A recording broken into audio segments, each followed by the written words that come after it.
Hey everybody, this is Brian here. We're going to be doing a 80th video special. We're approaching 100 quickly, and I'm pretty excited about that because that's pretty much the highest point in terms of video totals that I've made on any channel that I've had across YouTube. And so I'm excited to celebrate by making a multi-part series. We're going to be doing, if I didn't already say, my top 100 favorite songs countdown. I'm going to give you the artist, I'm going to give you the song name, and I'm going to give you every reason I can possibly think of uh, as to why I consider it a favorite, and also why I just consider it a good song, period. Number one on here is going to be the Leonard Skinner song Simple Man. There's quite a few reasons that I love this song and I respect it. I consider it maybe their most meaningful song, arguably, because it has the speaker contemplating the moralities taught to him by his mother. I also think that I kind of, on a more personal level, I associate it with guitar because it was one of the first songs I actually learned to finger pick, and it was also one of the first songs I heard on classic rock radio driving down the road with my dad, and so I kind of associate it with him.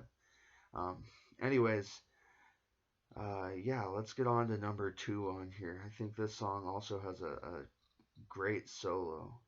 Um, let's get on to number two, which is another Southern rock band, which is Blackfoot, and that's the song Highway Song. How many times can I say the word song in one sentence? Jesus.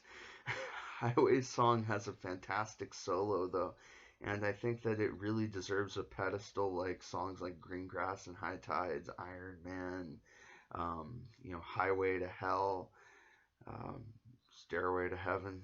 Um, I frankly think that this song really deserves, uh, as big a notoriety as those other ones that I just mentioned. Number three on here is from another underrated band, and this is one of one of their biggest hits, and that's "Green Grass and High Tides" by the Outlaws. This song sometimes stretches to 20 minutes in length in live versions. I think The Simpsons actually did a joke on that because of how long the song sometimes stretches. Everybody does a solo, and sometimes it can get a bit rambling, but I think that even the studio version of the song not only has great lyrics, singing, but also guitar, not just the solo, and not just that one bit there at the end, but the guitar throughout the entirety of the song is amazing. Number four on here is going to be by Quicksilver Messenger Service, and that's Fresh Air. Another band kind of in a similar boat where they kind of get pigeonholed with this one famous song that was like a close to, if not a number one hit, but they don't have as many other hits as a band like the Beatles or the Animals or the Beach Boys. Quicksilver Messenger Service is another band I think you could probably call underrated in the same vein as bands like the Outlaws, Blackfoot, and maybe I don't know if you would consider the Moody Blues underrated. They have quite a lot of fans and quite a lot of hits, but still I don't think that they're as well played on the radio and as often remembered in discussion as they deserve to be. I think that they deserve more even than they're getting, even if they are getting some. Number five on this list is going to be Soul Sacrifice by Santana, particularly the live version at Woodstock with that like 5 minute long drum solo. At one point, Santana, I think, starts playing cowbell. He looks like he's wasted on acid. It's a great video. You should watch it. It's kind of funny in a way because everybody is just completely out of their minds on drugs. And yeah, Soul Sacrifice is a fantastic song. I haven't actually heard the studio version of it, but I've heard different edits of the live version from Woodstock between like 6.5 to 11.5 minutes long or so. Um, You can find versions where they edit down the drum solo if you're not as into that, but I really like the drum solo. It's by this guy who was like 19 or 20 years old, and he's as wasted as Santana is, and he just completely goes like he just goes ape shit on the drums in a good way.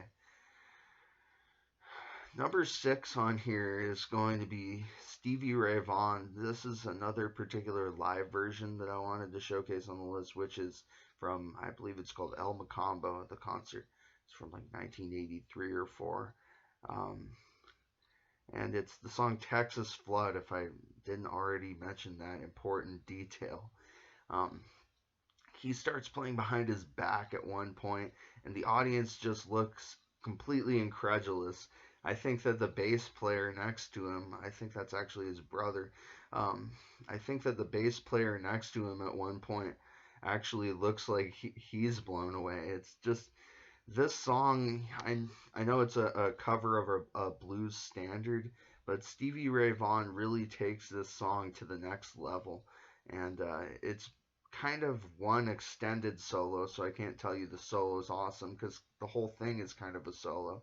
But he does also give a great vocal performance too, which is to be noted. Um, but yeah, he starts playing behind his back at one point, and then he just switches to the front and then to the back. It's just one of those uh, virtuoso demonstrations where you can tell that the guy is just completely capriciously doing whatever he wants on his instrument, and it's just flowing straight out of there without any blockage or hesitation. There's no skill that that guy lacks. He has everything, and it's a shame we don't have him anymore.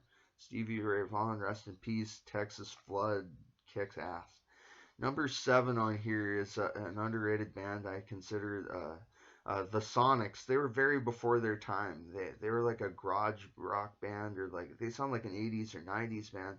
Uh, they were kind of almost like punk rock before their time, you know. Um, they almost have kind of that guitar tone that a band like Soundgarden or Nirvana has, you know. Uh, a little bit cleaner because it's the mid 60s. But the Sonics are a fantastic band, and they're one of the most consistent bands that I've ever actually heard. They don't have too many albums, only two or three, I think. But pretty much every single song on every single one of those albums is fantastic. I haven't had to skip a song by the Sonics since I've been listening to them. And number seven, if I didn't already, again, get to this important detail, is going to be The Nighttime is the Right Time. The Sonics will pop up several other times on this list, be assured, because they're one of my favorite bands, and I think that they're one of the best rock bands um, of all time. Most consistent. Other songs like Strychnine and Walking the Dog, as just a few examples off the top of my head. They also have some covers, I think, of other artists from the like early rock, like Chuck Berry and Little Richard, you know, like Jenny, Jenny, Jenny. Um, yeah, I think that the Sonics version of The Nighttime is the right time, though. It kind of goes almost into a blues level, and he screams kind of like Little Richard. This is just a really raw song, and I think it's one of their best ones. Number eight on here is going to be a Blue Oyster Cult song. I always loved them on the radio growing up, and they're one of those bands kind of like Steely Dan that has a lot of variety to their sound. I mean, compare the sounds between Veteran of the Psychic Wars, Don't Fear the Reaper, and what's another good example? I would say maybe I'm Burning for You, you know? Um, they all sound pretty different from each other. They're not that type of band that just uses the same formulaic song over and over and over and over again, you know. Don't Fear the Reaper, though. I also partially remember for that Will Ferrell sketch where he's playing Gene Frankel on Saturday Night Live, um, and and they just try to get him to hold back on the cowbell, but the manager just wants him to keep playing it even louder and he just starts playing right next to the other guy's head and getting progressively more aggressive, for lack of a better term. Anyways, I think that if this isn't their most famous song, it's certainly close. Next to like Godzilla or Don't Fear the Reaper. I also, did I just repeat Don't Fear the Reaper? Sorry, next to Godzilla or I'm Burning for You or Joan Crawford, stuff like that. Blue Oyster Cult has a lot of great songs, and they're one of those bands that you should definitely check out, I think. Check out my favorites if you want a couple of starting places for Blue Oyster Cult songs. Obviously mixed in there with lots of other stuff. You can tell I have a very mixed up taste in music, as you'll be able to tell by the next artist on our list, who's the Notorious B.I.G. with Gimme the Loot. This song is amazing. I've actually never heard another one like it where one person plays both characters in the song. Biggie Smalls actually plays both himself and a character who I think is referred to in the song as Shorty. And you can imagine what they're doing based on the title of the song. And this song is kind of violent.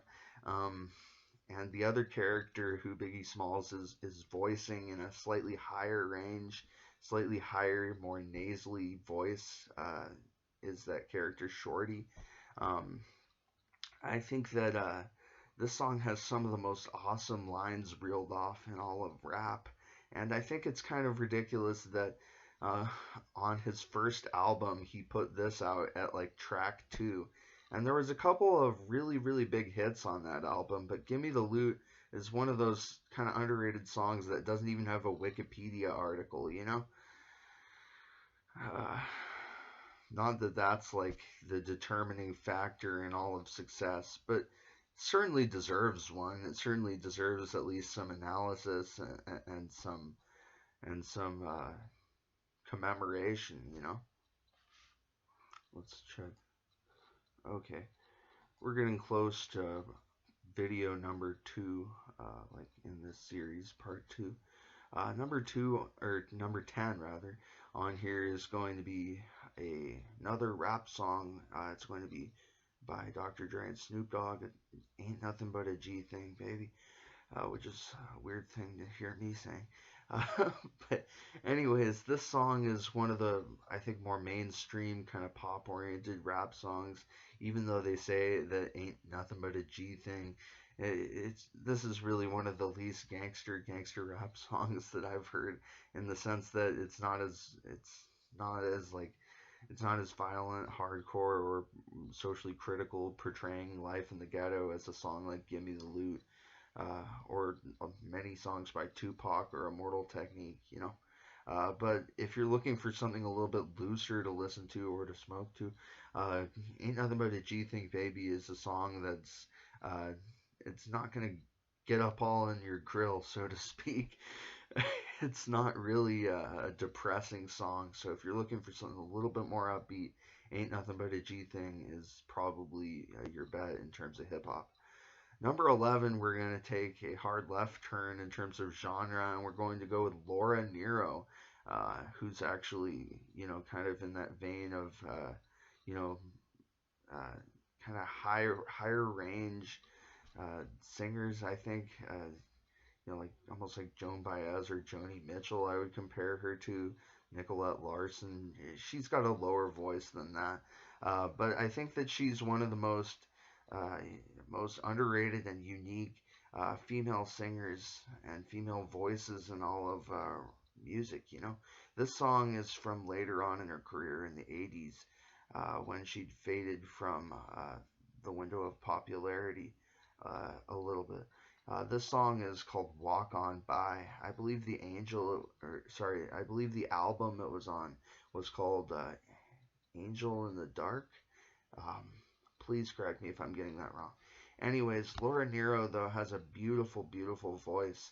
And even though the song is a cover, she really makes it her own, and she puts so much emotion into here, um, that it's almost like you're hearing her live from the front row. And I just think there's very few artists and very few songs that I've heard who can really accomplish that. Number 12 on here, uh, we're going to be going back in time a little bit towards 40s and 50s, actually a little bit of the 30s too, I think. And that's Billie Holiday with I Can't Give You Anything But Love. And actually, it's going to be our first tie, I'm pretty sure.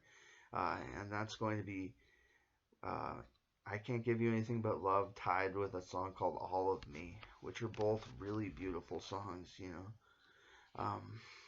It's kind of hard to put Billie Holiday's unique voice um, into description.